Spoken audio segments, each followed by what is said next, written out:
अभयपुर नाम के एक राज्य में आधी रात के समय दो व्यक्ति एक वीरान जगह पर बातचीत कर रहे थे। उनमें से एक व्यक्ति नकाबपोश था। नकाबपोश ने पूछा, क्या काम हो गया रणबीर? हाँ हजूर, मैंने गजराज के खाने में आपके द्वारा दी गई औषधि मिला दी है। कुछ क्षणों के पश्चात ही औषधि अपना प्रभाव दिखाना शुरू कर देगी। शाबाश रणवीर, शाबाश, हम अभी तुम्हें तुम्हारा इनाम दिए देते हैं। ये कहते हुए नकाबपोश ने अपनी तलवार म्यान से बाहर खींच ली। ये आप क्या कर रहे हैं? आपने म्यान से तलवार बाहर क्यों निकाल ली? तुम्हें समाप्त करने के लिए रणवीर। हम नहीं चाहते कि हमारा कोई राजदार जिंदा रहे। अचानक रणबीर भयभीत हिरन की तरह भागने लगा, परंतु वह सफल नहीं हो सका। नकाबपोश ने अपनी तलवार के एक ही वार से उसको ढेर कर दिया। रणवीर को मारने के बाद नकाबपोश अपने आप से कहने लगा, अब मैं चलता हूँ। भोर होने में अब कुछ ही समय शेष रह गया है। भोर होते ही महाराज अभयदेव अपने प्रिय हाथी पर बैठकर नगर का भ्रमण करने निकलेंगे और फिर शाम का सूरज ढलता हुआ नहीं देख पाएंगे। ये कहकर वो नकाबपोश अट्टहास करते हुए हंसने लगा। भोर होते ही इधर राजमहल में महाराज अभयदेव अपनी महारानी से कह रहे थे, हम नगर भ्रमण को जा रहे हैं महारानी। पीछे से जो भी प्रजावासी यहाँ पर आए, तुम उनकी फरियाद सुनकर जो भी संभव हो सके वो मदद कर देना। ठीक है महाराज। इतना कहकर महाराज अभयदेव अपने प्रिय हाथी पर आ बैठे और हाथी को आदेश करने लगे, चलो गजराज। परंतु हाथी अपनी जगह से टस से मस ना हुआ। तब महाराज ने कहा, अरे ये आज गजराज को क्या हुआ? आज ये हमारी आज्ञा नहीं मान रहा। तब महाराज जोर से चिल्लाए, चलो गजराज, जल्दी चलो। परंतु अगले ही पल एक अप्रत्याशित घटना घट गई। गजराज बहुत ही तेज गति से भागने लगा। ऐसा लगता था मानो वो पागल हो चुका है। महाराज बहुत ही भयभीत हो गए और कहने लगे, अरे गजराज तो बहुत ही तेज गति से भाग रहा है।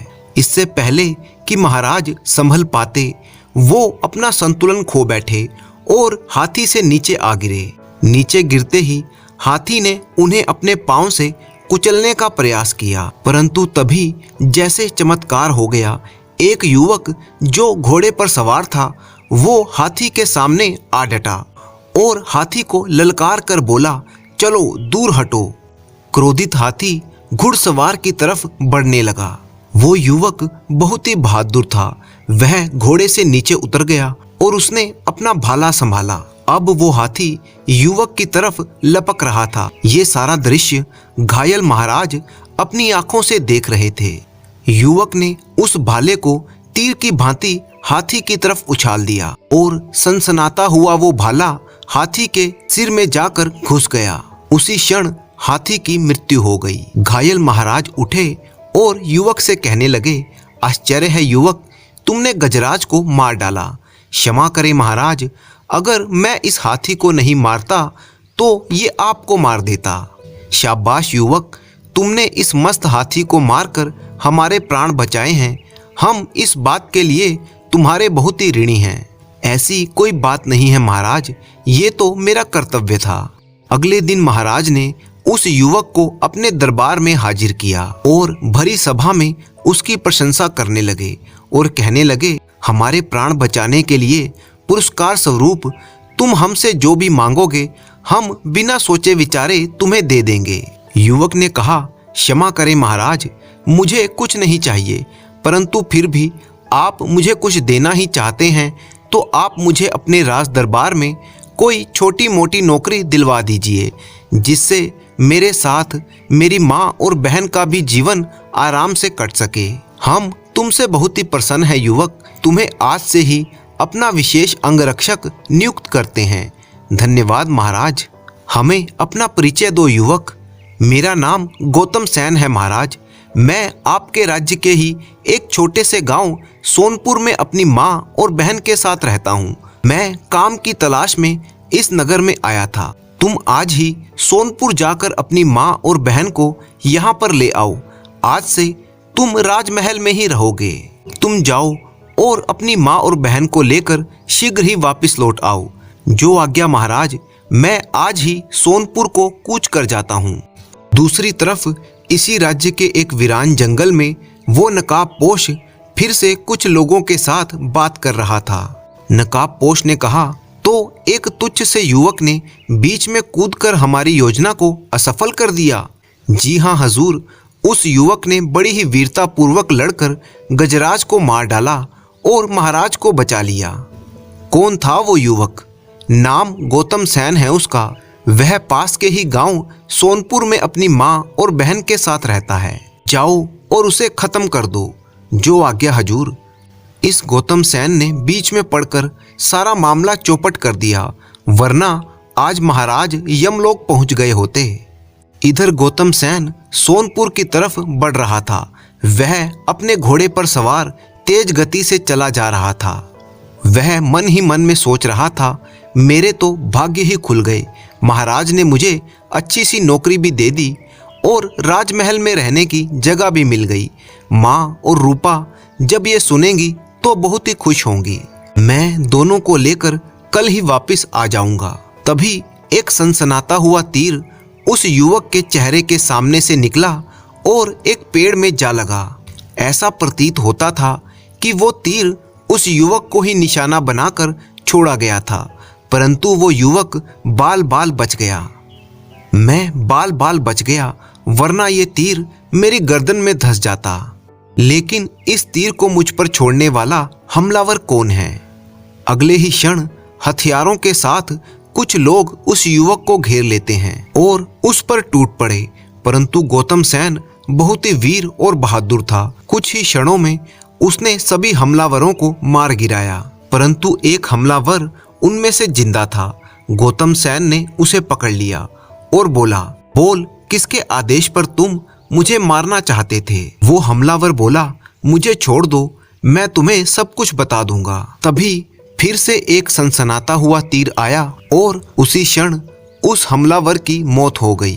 गौतम सैन ने जब पीछे मुड़कर देखा तो क्या देखता है कि एक नकाबपोश वहां से भागकर वापस जा रहा था। इस नकाबपोश घुड़सवार ने सैनिक की हत्या कर दी। शायद ये नहीं चाहता था कि मुझे आक्रमणकारी का नाम पता चले। गौतम सैन लपक कर अपने घोड़े पर चढ़ गया और बिजली की गति से उस नकाबपोश का पीछा करने लगा। अगले ही पल वो नकाबपोश पर झपट पड़ा और दोनों जमीन पर गिर गए। गौतम सैन ने नकाबपोश का नकाब नोच लिया, परंतु ये क्या, वो नकाबपोश कोई और नहीं, महाराज का सेनापति था। उसे देखकर गौतम सैन के होश उड़ गए और वो बोला, तो तू है वो दुष्ट जिसने महाराज के प्रिय हाथी गजराज के खाने में नशीली औषधि मिला दी थी, जिसे खाकर वह पागल हो गया था। सेनापति ने कहा, हाँ, महाराज को समाप्त करने के लिए मैंने ही सब कुछ किया था। अगर तुम भी हमारे साथ मिल जाओ तो तुम्हें भी अपने प्राणों से हाथ धोना नहीं पड़ेगा। महाराज की मृत्यु के पश्चात मैं तुम्हें इतना धन दूंगा कि तुम सारी उम्र बैठकर खाओगे। धन दौलत के लिए तुम जैसे दुष्ट मनुष्य धोखा कर सकते हैं, मैं नहीं। महाराज के साथ धोखा मैं कभी नहीं करूंगा। मैं तुम्हारा जीवन अभी समाप्त कर सकता हूं, परंतु मैं चाहता हूं कि तुम जैसे दुष्ट को महाराज स्वयं अपने हाथों से दंड दें। कल राज दरबार में मैं तुम्हारे बारे में महाराज को सब कुछ बता दूंगा। फिर गौतम सैन अपने घोड़े पर बैठकर वापस चल दिया।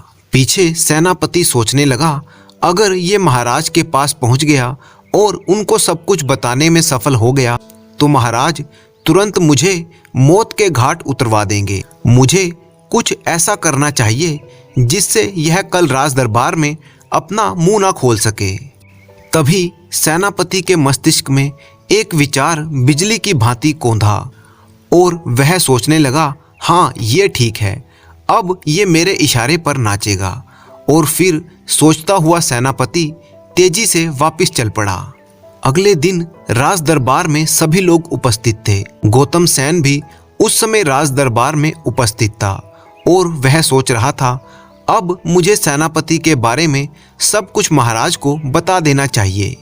तभी एक आदमी आकर गौतम सैन के हाथों में एक पत्र सौंपता है और कहता है, आपके नाम से ये पत्र है गौतम सैन जी। मेरे नाम पर पत्र? ये किसका पत्र हो सकता है? गौतम सैन ने पत्र को खोलकर देखा। पत्र में लिखा था, गौतम सैन, तुम्हारी माँ और बहन हमारी कैद में हैं। अगर तुमने महाराज को हमारे बारे में कुछ भी बताने का प्रयत्न किया तो उन दोनों की हत्या कर दी जाएगी। गौतम सैन समझ गया कि ये पत्र सेनापति ने लिखा है। वह सोचने लगा, अब मैं चाहते हुए भी महाराज को कुछ नहीं बता सकता। उसी शाम की बात है, गौतम सैन सेनापति से मिलने के लिए गया। गौतम सैन ने कहा, मैंने महाराज को तुम्हारे विषय में कुछ भी नहीं बताया। अब तुम मेरी माँ और बहन को छोड़ दो। सेनापति के मन में विचार आ रहा था कि ये महाराज का अंगरक्षक नियुक्त है। अगर ये मेरी मदद करे तो महाराज को बड़ी ही आसानी से मारा जा सकता है। सेनापति ने कहा, जब तक हमारे कुछ कार्य सफल नहीं हो जाते, हम तुम्हारी माँ और बहन को नहीं छोड़ सकते। आखिर तुम चाहते क्या हो मुझसे? ज्यादा कुछ नहीं, बस महाराज को समाप्त करने में तुम हमारी मदद कर दो। उनकी मृत्यु के बाद जैसे ही मैं इस राज्य का राजा बनूंगा, हम तुम्हारी माँ और बहन को छोड़ देंगे, वरना उनका वध कर दिया जाएगा। गौतम सैन सोचने लगा, उफ, कैसा धर्म संकट है ये। इस दुष्ट ने मुझे फंसा दिया है। एक तरफ अन्नदाता हैं और एक तरफ मेरी माँ और बहन। काफी सोच विचार करने के बाद गौतम सैन ने कहा, ठीक है, मैं तुम्हारी सहायता करने के लिए तैयार हूँ, परंतु मेरी माँ और बहन को कुछ नहीं होना चाहिए। तुम उनकी चिंता मत करो। मैं वचन देता हूँ, तुम्हारी माँ और बहन का बाल भी बांका नहीं होगा। मुझे क्या करना होगा? ठीक 4 दिन के बाद अष्टमी का त्योहार है। हर अष्टमी को महाराज सिर्फ अपने अंगरक्षक के साथ राज्य के घने जंगल में बने हुए काली माता के मंदिर में अपने कुलगुरु से आशीर्वाद लेने के लिए जाते हैं। क्योंकि मंदिर चारों ओर से कुलगुरु के मंत्रों के बल से सुरक्षा के घेरे में घिरा हुआ है, इसीलिए मंदिर में केवल वही मनुष्य प्रवेश कर सकता है जो महाराज का अत्यंत विश्वास पात्र हो, और ऐसे मनुष्य सिर्फ तुम ही हो। अगर तुम काली माता के उस मंदिर में घुसकर महाराज और कुलगुरु की हत्या कर दो तो मेरा रास्ता साफ हो जाएगा। महाराज की हत्या तो समझ में आती है, परंतु कुलगुरु की हत्या तुम क्यों करना चाहते हो? महाराज की हत्या के साथ कुलगुरु की हत्या करना भी बहुत ही जरूरी है। अगर ऐसा ना किया गया तो कुलगुरु मुझे कभी भी इस राज्य का राजा नहीं बनने देंगे। ओह, तो ये बात है। अब सोच विचार में समय मत गवाओ, हमारे कहे अनुसार काम करो। इसके बाद गौतम सैन वहां से चला गया। तब सेनापति सोचने लगे, कहीं ऐसा ना हो कि ये महाराज को सब कुछ बता दे। अगले ही पल सेनापति ने अपने 2 गुप्तचरों को बुलाया और उन्हें आज्ञा दी, तुम दोनों गौतम सैन पर नजर रखो। वह जहां भी जाए साए की तरह उसके पीछे लगे रहो। अगर वो हमसे धोखा करने का प्रयास करे तो उसकी हत्या कर दो। जो आज्ञा सेनापति। कुछ ही दिनों में अष्टमी का वो दिन आ गया और महाराज अपने अंगरक्षक गौतम सैन को साथ लेकर काली माता के मंदिर की ओर बढ़ चले। सेनापति के भेजे हुए दोनों गुप्तचर उनके पीछे पीछे साए की तरह लगे हुए थे। जल्दी ही महाराज और गौतम सैन दोनों काली माता के मंदिर के समीप पहुंच गए। महाराज ने कहा, यही है काली माता का वो मंदिर। दोनों मंदिर में प्रवेश करने लगे। तभी महाराज ने कहा, संभल कर चलना गौतम, यहाँ से कुलगुरु के मनोबल की सीमा शुरू हो जाती है। वे दोनों मंदिर में प्रवेश कर गए। उन दोनों का पीछा करते हुए वे दोनों गुप्तचर भी मंदिर के द्वार पर आ पहुंचे। एक ने दूसरे से कहा, हमें भी चलना चाहिए। दूसरे ने कहा, आगे बढ़ना मृत्यु के समान है मूर्ख, जानता नहीं यहाँ से कुलगुरु के मंत्रों के बल की सीमा शुरू हो जाती है। बिना कुलगुरु की आज्ञा के यहाँ से आगे बढ़ने वाला जलकर भस्म हो जाता है। हमें यहीं खड़े होकर उनकी प्रतीक्षा करनी चाहिए। थोड़ी ही देर के पश्चात गौतम सैन अकेले उस मंदिर से बाहर निकला। उसके हाथ में एक पोटली थी जिस पर रक्त लगा हुआ था। उसे देखकर एक गुप्तचर ने कहा, ओह, उसके हाथों में पोटली है और तलवार से टपकता हुआ खून है। इसका मतलब उसने हमारा काम पूरा कर दिया। आओ जल्दी चलकर सेनापति को इसकी सूचना दें। गौतम सैन उस पोटली को लेकर जल्दी ही सेनापति के पास पहुंच गया। गौतम सैन ने कहा, मैंने तुम्हारा कार्य सफलतापूर्वक कर दिया। हमें सूचना मिल चुकी है, परंतु क्या तुम प्रमाणित कर सकते हो कि तुमने उन दोनों का वध कर दिया है? मैं जानता था कि तुम मुझसे ये प्रश्न अवश्य ही करोगे, तभी तो मैं महाराज और कुलगुरु दोनों के ही सिर काटकर अपने साथ लाया हूँ। ये कहते हुए गौतम सैन ने वो पोटली खोल दी और उसमें कुलगुरु और महाराज के कटे हुए सिर थे। सेनापति ने कहा, वाह वाह, अद्भुत! तुमने महाराज और कुलगुरु की हत्या करके हमारे महाराज बनने का रास्ता खोल दिया है। मैंने तुम्हारा कार्य कर दिया। अब तुम मेरी माँ और बहन को छोड़ दो। हाँ हाँ, क्यों नहीं। तुम हमारे महल के नीचे बने हुए बंदी गृह में जाकर अपनी माँ और बहन से मिल सकते हो। तुम स्वयं जाकर उन्हें यहाँ ले आओ, तब तक मैं तुम्हारे लिए धन का प्रबंध कर देता हूँ। गौतम सैन एक सैनिक के पीछे पीछे चल दिया। गौतम सैन के वहां से निकलते ही सेनापति ने एक दूसरे सैनिक को बुलाया और कहा, सैनिक, तुम गुप्त रास्ते से जाकर बंदी गृह के सैनिकों को खबर दो कि बंदी गृह से कोई भी जीवित वापस नहीं आना चाहिए। इधर बंदी गृह में जैसे ही गौतम सैन ने प्रवेश किया, कुछ सैनिक उस पर टूट पड़े, परंतु गौतम सैन पहले से ही इसके लिए तैयार था और उसने एक ही झटके में सभी सैनिकों को मौत के घाट उतार दिया। इधर सेनापति अपने आप में ही बहुत खुश हो रहा था। वो कह रहा था, महाराज और कुलगुरु के साथ अब गौतम सैन और उसकी माँ बहन भी इस दुनिया में नहीं रही। अब मेरा रहस्य कोई नहीं जानता। अब मुझे इस राज्य का राजा बनने से कोई नहीं रोक सकता। तभी एक आवाज ने जैसे उसे जड़ कर दिया।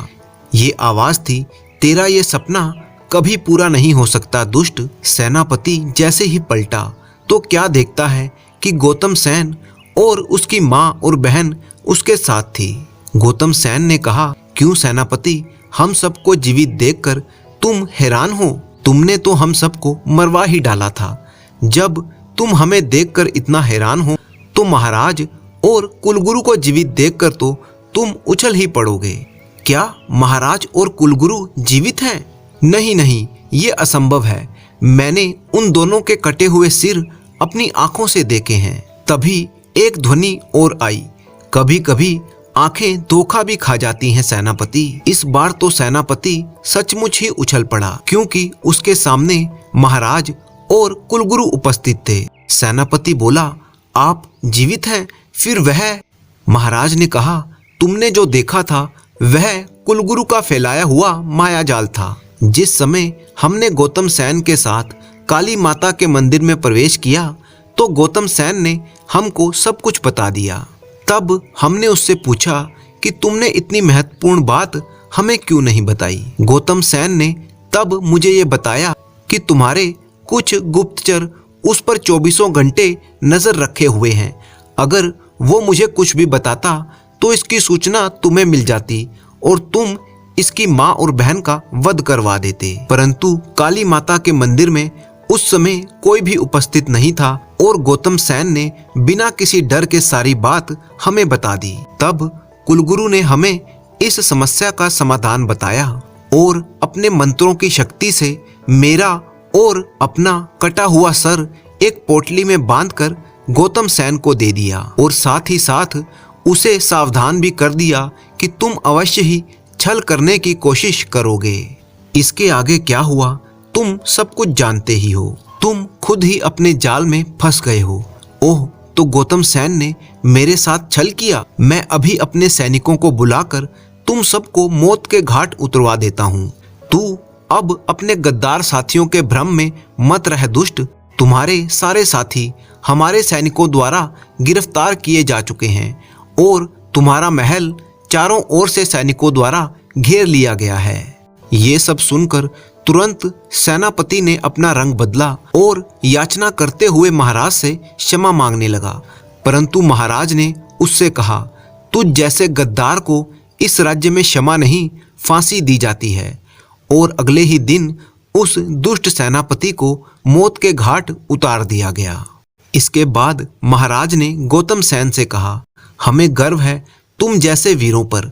तुमने हमारे प्राण ही नहीं बल्कि इस राज्य को भी बचा लिया और ये प्रमाणित कर दिया कि तुम हमारे अंगरक्षक बनने के लायक नहीं हो, बल्कि तुम तो हमारे सेनापति बनने के लायक हो।